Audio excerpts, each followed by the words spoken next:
Amy Bowles, Superintendent of Schools. Wanted to provide you with a couple of things, and Carolyn Heller, Business Manager, and Amy Atherton, my Accounting Manager, are both here, so if we decide to get into the weeds, we can. But several of the reports that I gave you are just for you to have, and you can go over at your leisure, but there are Q1 reports for adult education, the general fund, and food service. Just so you can kind of see where we are to date with our current budget. As of right now, we don't have any significant problems or roofs flying off the middle school that cause us any kind of alarms. This year, going into the year, we were close to fully staffed for the first time. That has kind of evolved as we've gotten into the school year. A lot of hourly employees choose to come and go during this time. So staffing is always in flux, but for the most part, our general fund budget, there's no big surprises thus far, which is a good thing. Of course, it's early, but wanted you to have those reports if you wanted to look at them. Also, we provided for you a list of our grant funding and what our allocations were for this current year. That's the second sheet in your packet. So what you will see is the list of federal and state grants, and my team did a good job for you of showing you which grants were federal and which ones were state. We have not seen, as of right now, other than in one area, a stoppage. We haven't gotten any notifications of ESEA, which is of course our biggest pot of money, not coming in light of the shutdown. We kind of stay on alert for that, but as of right now, we have not been affected. You're on this one, Steve. Which page? The second page that was in your all right. packet. Thank you. Behind, there it is. Thank you. You're very welcome. So those are our grant funds that we have given to us. A lot are application processes that we apply for. Of course, the biggest one towards the bottom that is new this year says 21st Century. That was the major competitive grant that we were able to receive last year that helps us with providing, for the first time in a really long time, an after-school program that's comprehensive K-12 and also brings together and braids funds for summer school as well. So that was one of the competitive grants we received last year through the federal government. We did apply for a major technology grant at the end of last year, and that has drastically been impacted with the federal shutdown.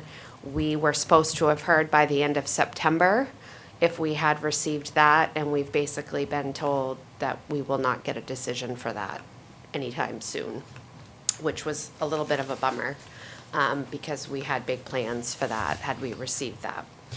The biggest thing we want to talk about this morning is our budget development schedule for FY27, which was the top cover sheet of your packet. Just to kind of outline, we worked with the city to kind of start with the referendum date in June and back things up, and have made some adjustments to our timeline as a result of those dates. So this is the time of year when schools and department heads are starting to already dig into data. All of our student and staff data that has to be certified by the state is all done by tomorrow. And so all of our subsidy information has to be put into what's called NEO at the state level. It's their software system for data. That all has to be certified by end of day tomorrow. And then those data points are what is used to calculate what we will receive for subsidy, which we will not receive until probably mid to end of January, is when we find out what our state subsidy is. So it takes them several months to look at that data. That's the data we will present to you the next time we come to finance, which is our student counts, our homeless population, our multilingual language learner, how many economically disadvantaged students we have. All the pieces that feed into state subsidy we'll be able to present to you in December when that's all certified. We won't have our subsidy amount, but we can show you what the trends have been over the last several years in those categories. Starting in November and December, that's when we start putting in things to our budget software system and having major discussions about priorities. One of the biggest things the school department has been going through this year is we have had to get rid of our financial software, and we have a whole new system for payroll, budgeting, and leave requests. That has been a tremendous amount of work for my very small but mighty team of 3 in my finance department, having to switch over all data and information from an antiquated system to this new system. So November and December, we're going to be putting in our budget requests into this new system and building our budget. And then really what we look at, if the nitty-gritty for dates. So January to March is when we start running through things with you guys. We will have our first final run-through of the budget with you March 12th. Then we're coming to you April 2nd for our final run-through of the budget. So we'll take all of your input from our March 12th date, get any changes made based on your feedback, come to you April 2nd with you voting on the budget April 9th. We were asked to move our April school board meeting up a week so that the school board could vote before you vote. So we will do the school board vote a week earlier than normal on April 7th, and we've made that shift with Ebony as requested. Then you will vote that Thursday night based on school board feedback, which gives us enough time to print ballots and get everything ready for the budget referendum on June 9th. It'll give you 2 complete run-throughs at the council level before the vote. So there's almost 3 times that I'll appear before council with this timeline, which I think will be good. I want to kind of highlight a couple of major things that we have on our plate this year for budget so that everyone's aware. Teacher negotiations start today, and that is going to be a very long process. I think it's important for everyone to know that we are currently the lowest paid in Hancock County. We had some of our competitive school districts last year open their contracts and renegotiate to try to outbid us for teacher pay. And so I expect this to be a competitive process with the teachers union. Not sure if people are aware, but we used to have 20 to 30 applicants for teaching positions, and now we're lucky to get 2 to 4. So it is competitive to get staffing, and so we're looking forward to a good process with our teachers union, and that starts today, which is actually early. We typically don't start negotiations until December or January, but both sides have agreed to start early because of the implications to our budget, and hoping to have a good, thoughtful process in time to make good preparations for the budget. We also will be presenting to the full council, I believe in early December, about our new strategic plan. So we worked hard over the last 2 years to build a new strategic plan. And the plan this year for our budget process, now that we have a strategic plan that has clear goals that are aligned to community feedback, our budget is going to be based on data, which it always has been, but now we have really a clear plan and path forward for our school department, which I'm really excited about. So we'll be looking at those things as we set budget priorities. The other work that's happening this fall is our board subcommittee of curriculum instruction and assessment are digging in with my team to determine what are called educational specifications, which looks at what do we value for average class size, minimum, maximum, what do we value for number of minutes in the different content areas, what's best practices, and have a full folding document that feeds into our strategic plan that we can build towards over time. So all three of those pieces are going to really start to inform our decision-making around the budget this year. We feel like we've made really good strides this year with our buildings. Over the last 2 years, we did our TELP projects through energy management consultants, and we've been able to make some facility upgrades that we have drastically needed after letting them go for a long time. We'll be taking a breather on those this year because we were able to get so much accomplished in those 2 rounds of the TELP this past year. The final thing that I think it's important for the Finance Committee to know is that by 5 o'clock tomorrow, we'll have submitted an application for the 9 through 16 Consolidated Integrated School Project, which is something we're very proud of. That is something that would hopefully help us move towards building a new Hancock County Technical Center through the state funding model that is earmarked for that specific type of project. So we're excited about that also. As we continue to try to find ways to rebuild Hancock County Technical Center, which is in dire, dire need of an upgrade without a massive burden on taxpayers. So we will be submitting an application for that competitive process tomorrow by the deadline. And we think we have a pretty good application packet to put in that meet the goals of that money, but also meets our community goals for workforce and economic development. So happy to take questions about the budget development schedule, if you would like. I would like, Go ahead. first of all, I just want to make a comment about the teachers' union negotiations.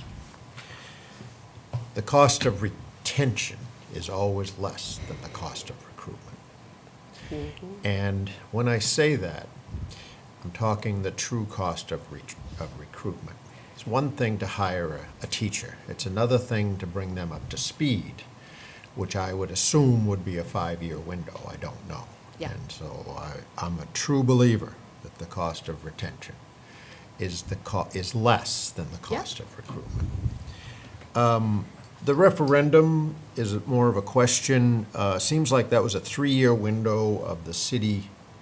The referendum for the school budget. Is this the 3rd year, or is this the? So my understanding is this is the year that we ask taxpayers if they want to continue voting on the budget or not.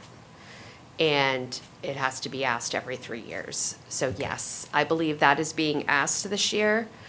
I will continue to say it is really hard on you guys and it's really hard on us. It hamstrings us in a variety of ways to have that vote, and we are the only part of the municipal budget that people can vote on.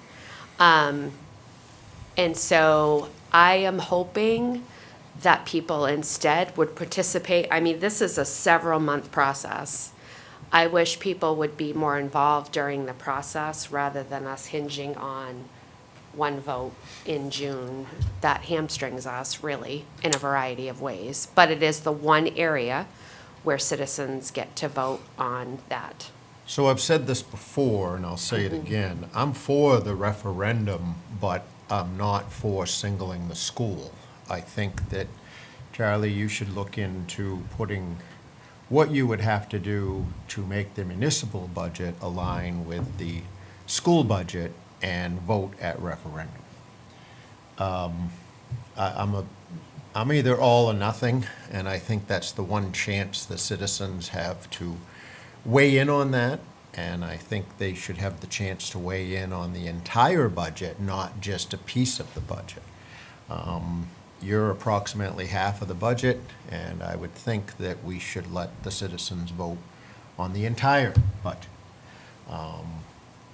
That would be something that I would love to see, is the whole budget, as opposed to just half of it. I don't know what that involves, but maybe it involves putting that on the June ballot if the citizens want the school and the municipal budget to go out to referendum for the next 3 years. It's in 3-year windows, as I recall. Is that right, Amy? Yeah.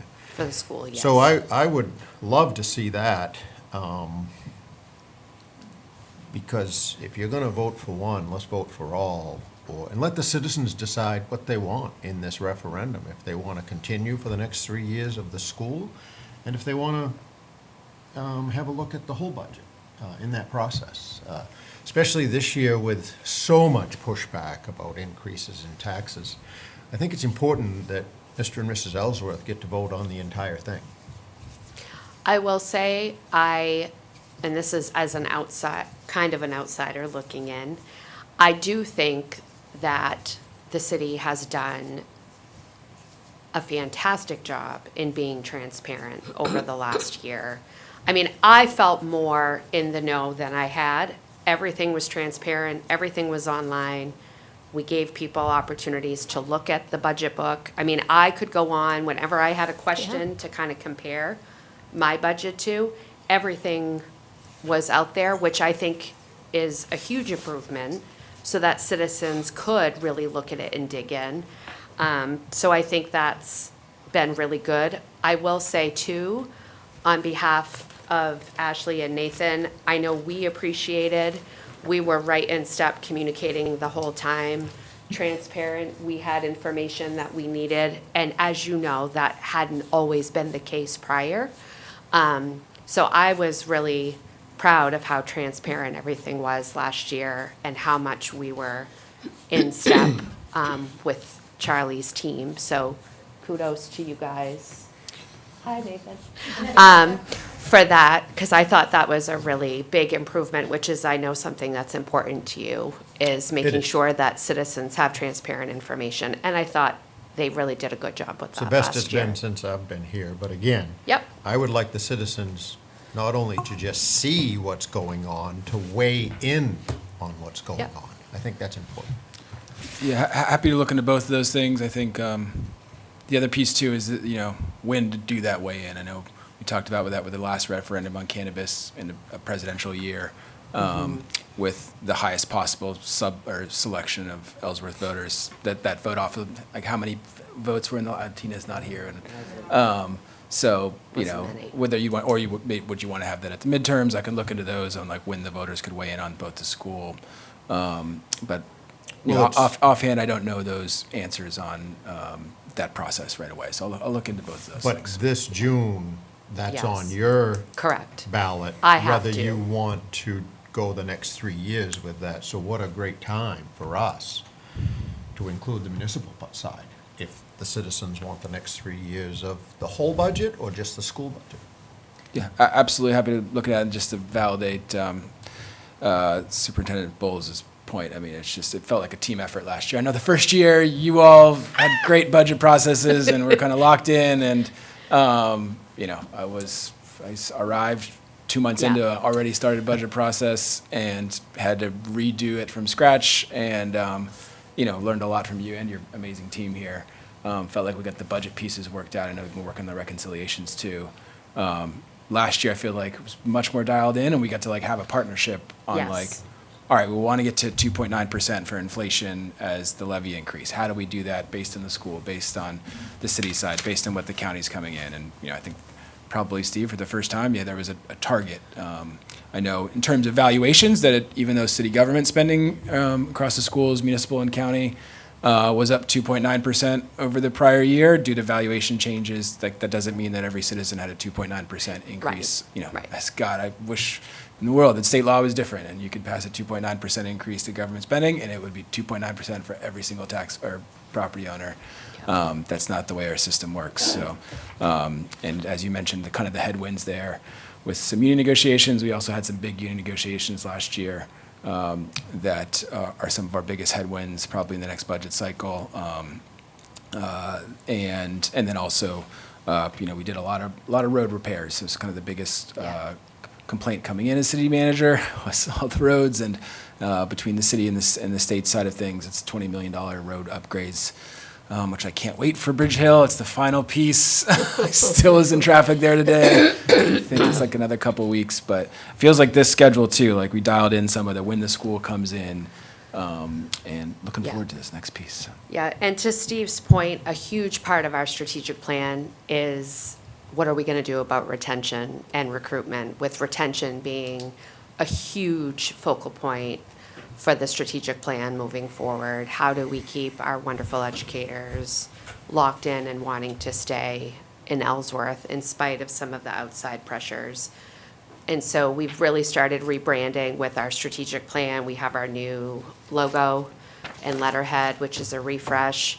And we've really started talking about the Ellsworth way in the school department, and how are we going to collectively do things and build our brand and keep our employees wanting to work in Ellsworth and not go elsewhere. One thing So about, I'd like to weigh in if I could. Well, we know I can. 2 points from the conversation. One is this conversation, I think, highlights that there isn't one point in time for voters to weigh in. It's transparent, it's on the website. We have finance committee meetings weekly. We have the council meetings, we now have council workshops. There are dozens of times and ways, let alone emailing and contacting us directly. So I think that's a point that's worth clarifying. The other thing, what I'm hearing from you is kind of a heads up. There's going to be some increases in the school budget. While maintenance will not be an issue this year, the school salaries will be for teachers. And I hear from Steve a tacit endorsement of that and understanding that retention is important and the salary increases are going to be an important part of building a sustainable school system. So that's what I'm hearing and reflecting on so far in this conversation. Yes, that is probably going to be our biggest, I mean, our message has been, we're going to have to hold the line in other places. Right. With an understanding that this year is teacher negotiations, next year is ed tech negotiations. Right. So we have, and one of my biggest goals is I'm not trying to go year to year. I'm trying to Right. look ahead. Yeah. And so we have a furniture and fixtures plan now. We have a technology plan now, a facilities plan now, so that we can really kind of strategically look at, okay, the next 2 years, we're going to have salary increases. There's no way to get around that. Right. And so we're going to have to take a breather on some of these other projects. But in year 3, that's where we're going to try to accomplish some of that other work, to try to be strategic so there's not this massive increase like we had 2 years ago when we had A lot of negative catching up to do, declining and we right. had so much catch up to do. Now I kind of want to stabilize things for people. Coupled with that, though, is we are really looking at staffing and enrollment. So I'm not going to keep 80 people employed if we have 100 students drop off at the high school. Like, we are going to try to find a balance of what's reasonable. And schools are so different now. They're completely different than they were when I went, when even 5-7 years ago. They're completely different. And our demographics have dramatically changed. We saw an increase last year of over 100 students in the economically disadvantaged count. And that number has gone up again for this year. That changes the scope of the services and what you have to deal with, manage, both on an instructional level, but even all the other stuff. So schools are dramatically changing, but with some of the teacher negotiations, ed tech negotiations, over the next couple of years, we really are going to try to look at data to justify every single thing. And it may be that things have to shift based on need. So we're looking at everything to be fair and transparent. But yes, that is going to be the biggest piece of our budget, is 100% going to be salary and payroll. And again, to have been here through this transition of we don't even have the data, let alone a plan, to the fact where we've got long-term plans with the short-term steps on both the school and the municipal side is rewarding, I would say. Yeah, no, not just the budget side of things. I've really learned a lot from Amy and her team, but sort of strategic planning stuff as well. Looking forward to that. I know we had a strategic planning conversation ourselves internally here. Excited to show you. So hopefully we can learn and maybe kind of align those two pieces. Yes. And yeah, that's. if I could just weigh in one more thing about Yeah. that. During the union negotiations, you can see the number of the cost.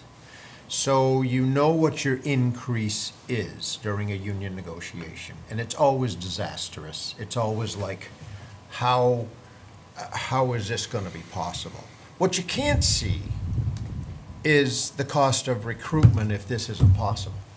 There's a real number in the union negotiations, and those are the people that are educating the students. It's not administrators, it's the people that are with the kids. And you cannot quantify, you can estimate, but you cannot quantify the cost of recruitment. There's so many moving parts of recruitment that you cannot ever see. 100%. But you can see the Retention. union number. Yeah, Agreed. I'd note experiencing Agreed. that very personally. Think about the finance department here. These folks have been here for a year and a half, 2 years, I think for you, Ashley, now. 2 years next month. Um, November. And, we've had stability there for probably the first time in 5 or 6 years in the city of Ellsworth since really Councilor Moat left. And the high cost of that turnover, I think with one of the auditing accounting firms, it was like $250,000 in 1 year in additional external auditing reconciliation help, which we were still not fully reconciled upon conclusion of that. I think our HR director and I did the math on the city side of things, not the school side of things. And it was, at least 40% turnover over a 3-year period of time in City Hall. Probably closer to 50% once you get to the 3-year mark. Our data actually isn't as good on that. So having to retrain all those folks, having to kind of realign, but fortunately, I think we've stabilized the ship. We've got a great team here. And Well, and you can't quantify what it takes from your people that remain yeah, to have to spend additional time training, bringing people up to speed. They're the ones that answer the questions on the day-to-day.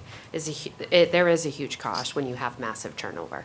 yeah, and we're For still sure. kind of the hats kind of originally came in here. It's like, I'm sorry, what do you do? Oh, I'm this, I'm that, I'm this. It's like, man, wow, that is Doing all the stuff. a lot of different jobs in one person. Actually, the person behind you has a tax collector and a clerk hat still on their head. So. Got a dog back there? Any other questions? And feel free, as you go through Q1 reports, if you have any questions, feel free to email me or my finance team. We're happy to answer any questions if you have any. Great, thank you. Thank you. Amy, are you able to send those to me? Email?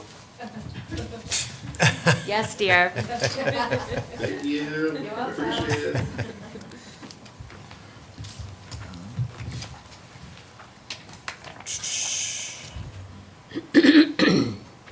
So,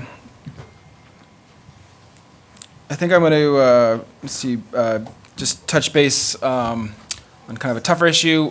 Later this afternoon, I'm going to be having a discussion with the Deputy Director of Revenue Services with the state of Maine.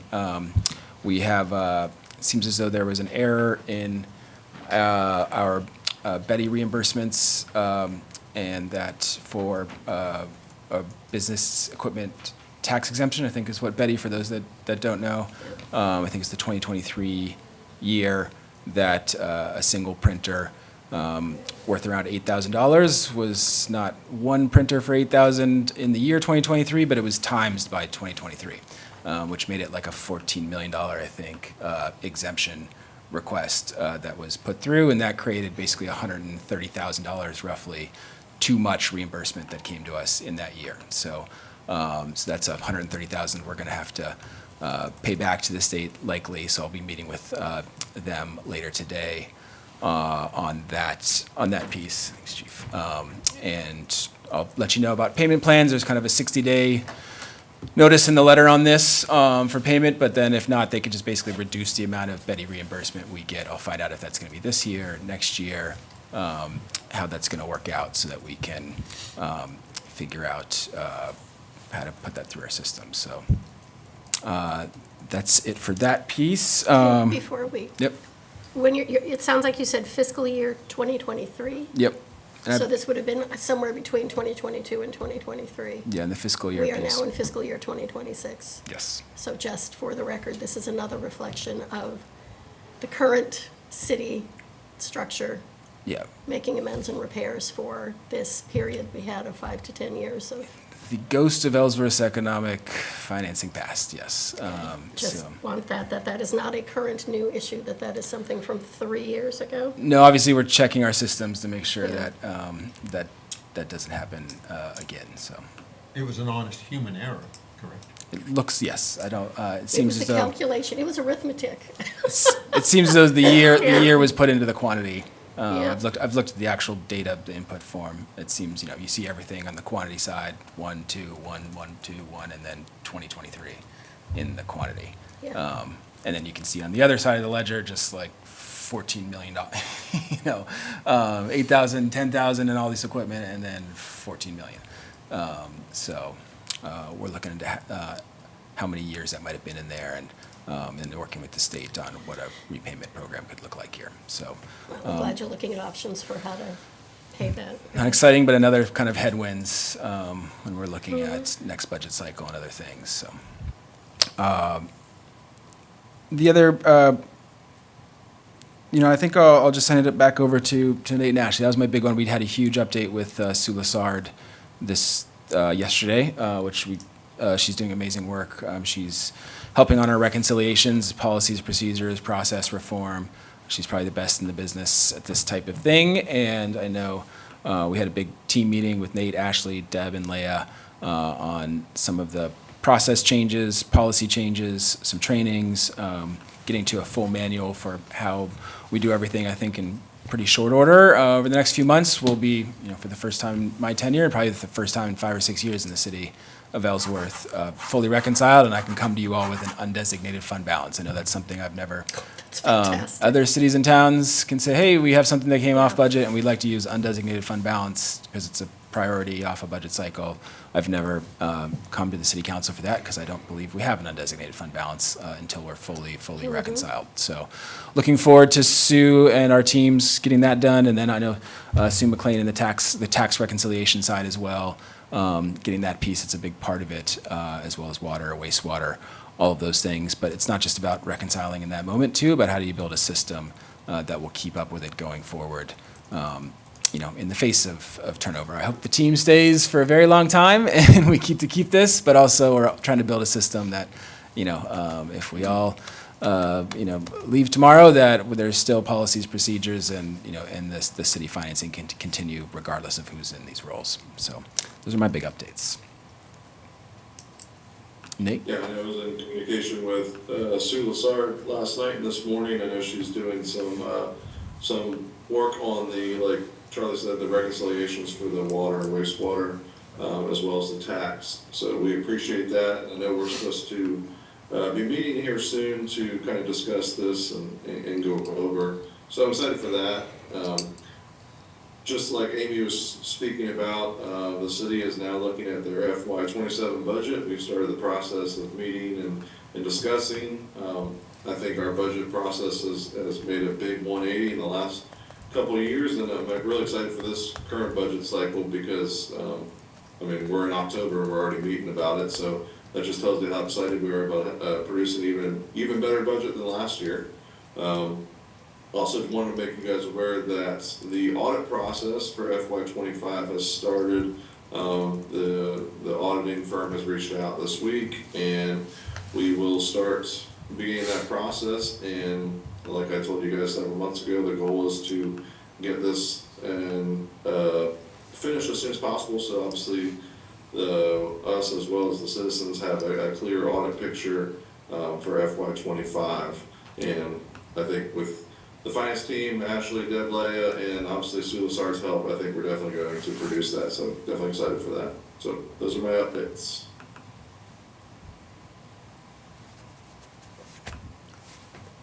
Charlie, you had police overtime discussion on the agenda? I think I'd like to wait till Chief's here. We had a sickness recently, so, but I'd like to bring Chief in for that conversation if we could table Okay. this for the moment. Later today or another meeting? Another finance meeting. Okay. Yep.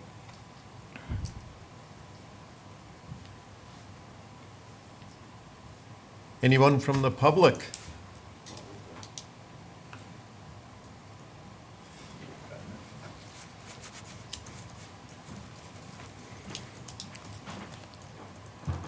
Good morning, Jared, resident.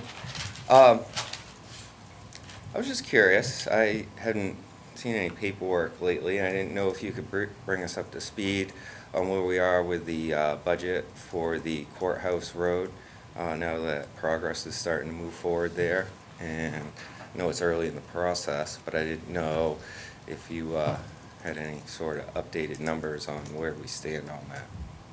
Yeah, I'll do a Q3 update. We just finished that quarter. Next council meeting, I can bring that back to the finance committee. I've done Q1, Q2 thus far as promised, so I'll have a Q3 update shortly. I know, and we'll do a full city council meeting discussion. I think in general, if you've gone over to Merrill Lane, the Public Works team in a couple weeks have pretty much, based on the DEP permits, and there's a press release discussing this too, have pretty much created the construction road. They promised me I could get my Jeep 93 YJ Wrangler there in a week. I think I could probably bring a Honda Civic across that road. It's a testament to the incredible skill of the Public Works Department in getting that done with time and materials that they have. And I think it was really a subset of the Public Works crew. So that's the sort of the developer agreement with the state.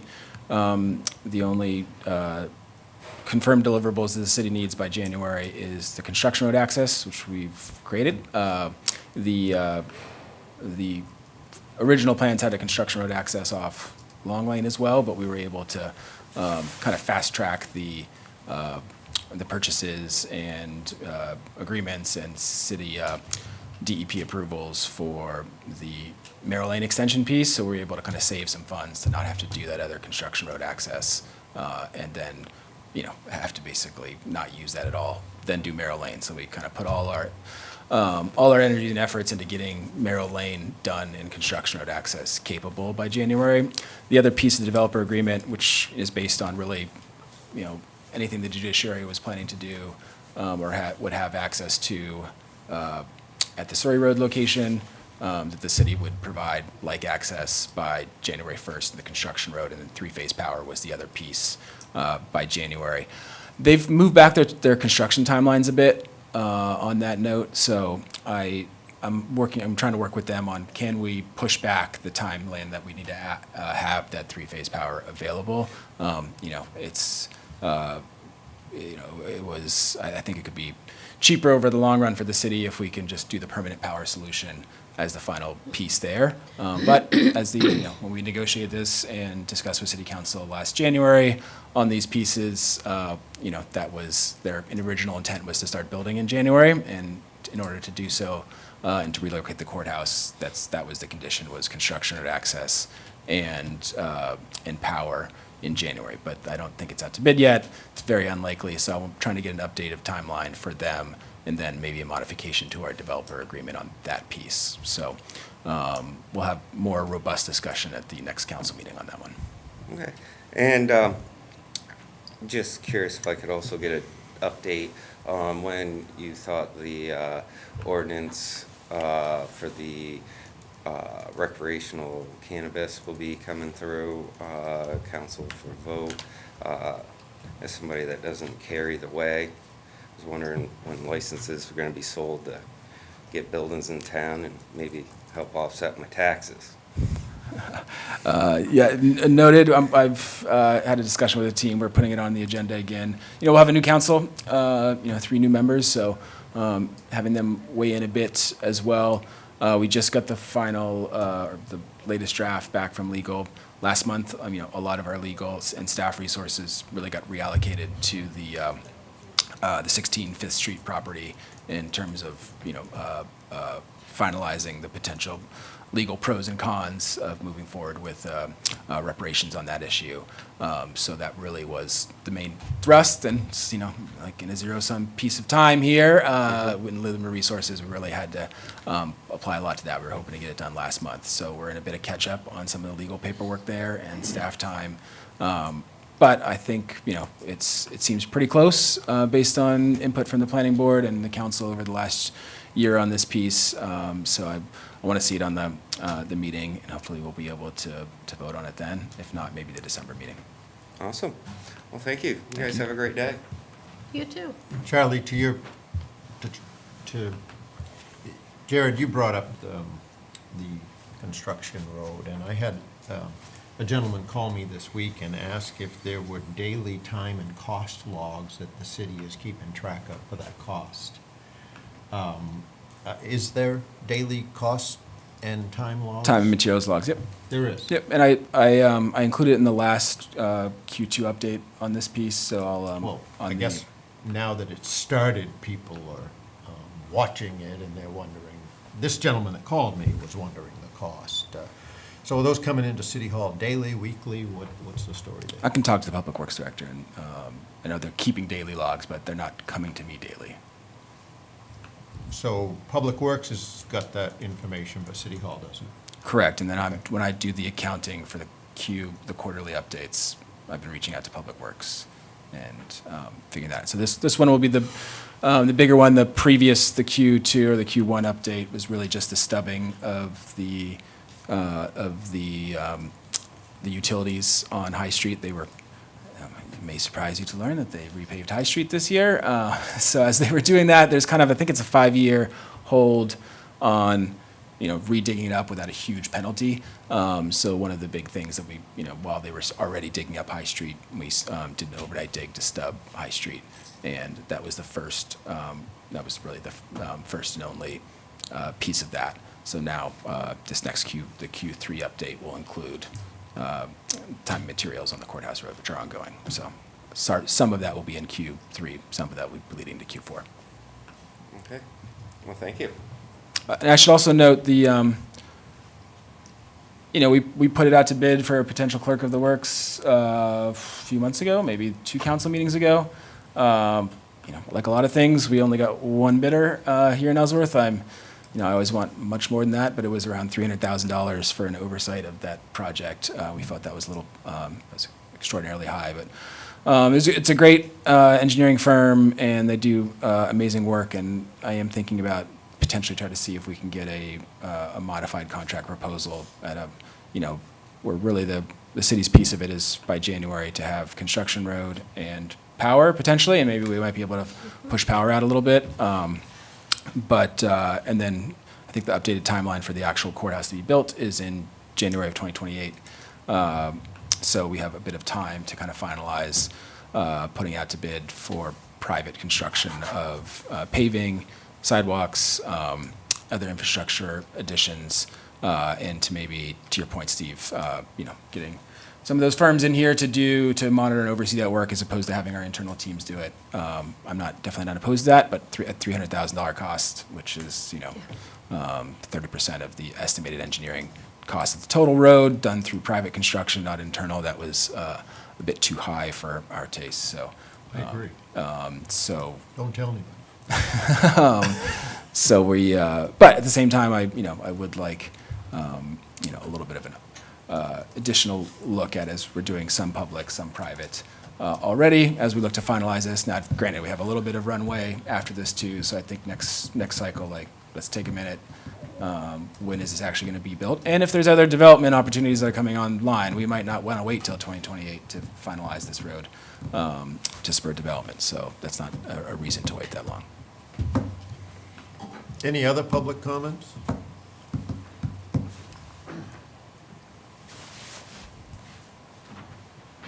Roger Gilly, city resident.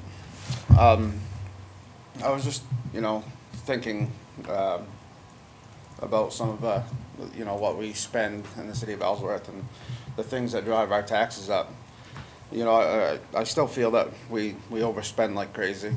For instance, last week I said something about, we turned down the highway department on a sidewalk machine. But we let Parks and Rec buy a sidewalk machine when the city already owns 2 machines. If they maintain things better, it would work. I really feel that you gotta read a dictionary to come up here to get a response from the council and anybody that works in the city, because they, if you point blank ask a question, they beat around the bush.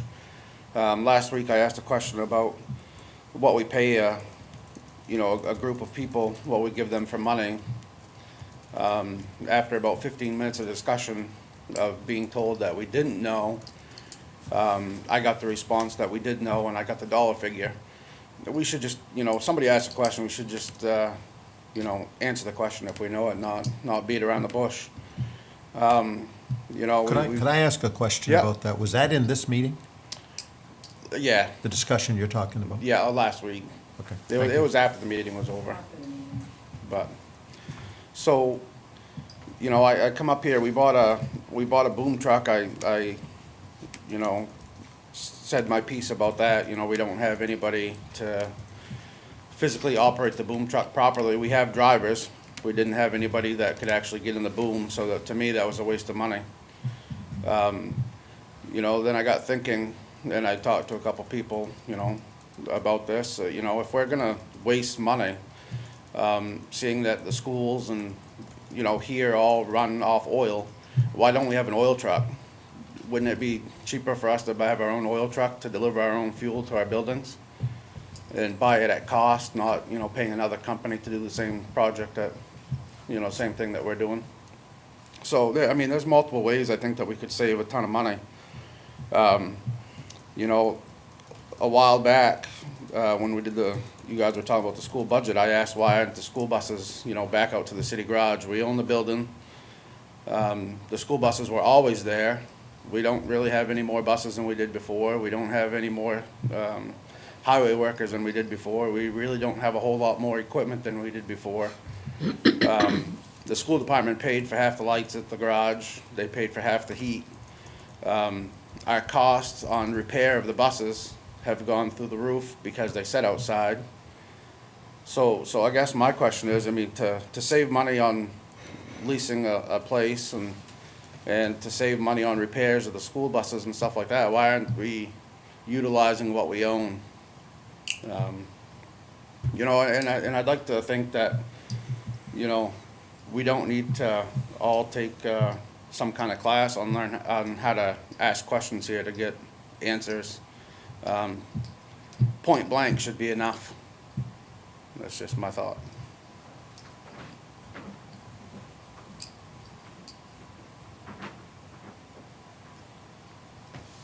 Any other public comments?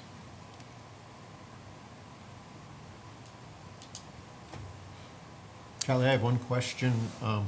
Could you provide me the cost that we spent on the business attraction plan sometime?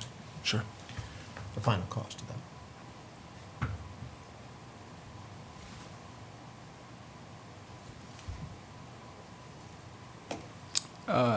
Yeah, I might kick that one over to you, Nate and Ashley. I know that's probably in the econ dev budget from, I wasn't here when that plan got costed in, but I'd imagine that's 2020, FY '24, maybe FY And '23. also how it was paid for, there may have been grant money for it, or was it city funding, was it TIF? We'll look into that too. Curious. My hunch is TIF, but, And when do we get to start implementing it, or how much are we implementing already? we, Since we've glad you invested mentioned in that. the plan, what are we doing? Creating new council packets with Ebony and our team. Great. We had a huge project management team meeting last week where it was literally on the board, the business attraction plan, they have a matrix in there on all the things that they believe need to be done by the city in order to accomplish items to encourage business attraction in the city, and then matched with the business or the comp plan, which is also recently passed by council, with all the things that they'd like to see, some of which relate to each other, some of which are a little different, and we have a project management team meeting every 2 weeks on some of these big priority items outlined in the business attraction plan and the comprehensive plan. And there's a lot in there that those organizations that put those great plans together in the city and partnerships put together, and in some ways they're daunting, but I could say there's a high esprit de corps amongst the staff on we're going to be the city that accomplishes this, and checks them off the list, and As we call it, the fun stuff. Fun stuff. Advancing and moving forward while we're repairing damage from I would past say issues. fun. I would also do, well, yeah. Well, rewarding, necessary, essential. Considering the 7 people that are on 100 action items or more, all of which have hundreds of hours of work aligned to them, Yeah. I'd say the forward-looking stuff too is, we're out of crisis, fire to fire. I think anybody who's watched the city council meeting over the last year, I think they mentioned in previous years that it was prime time television around here for a while, and I know the memos, organization, budget processes, things kind of being out there, like when you're in that mode as an organization, it's really hard to be forward-thinking. It's really hard to accomplish something on the business attraction plan or the comp plan when you're dealing with tons of staff turnover, when you're dealing with pressures of, of paying your bills and thanks to the enormous efforts of this team over the last year and a half, we're out of crisis mode and into like accomplishment mode. So big thanks to the whole team that's been a part of that. And those plans do not sit on shelves. We look at them at least every 2 weeks, and they inform everything we do here. Great, thank you.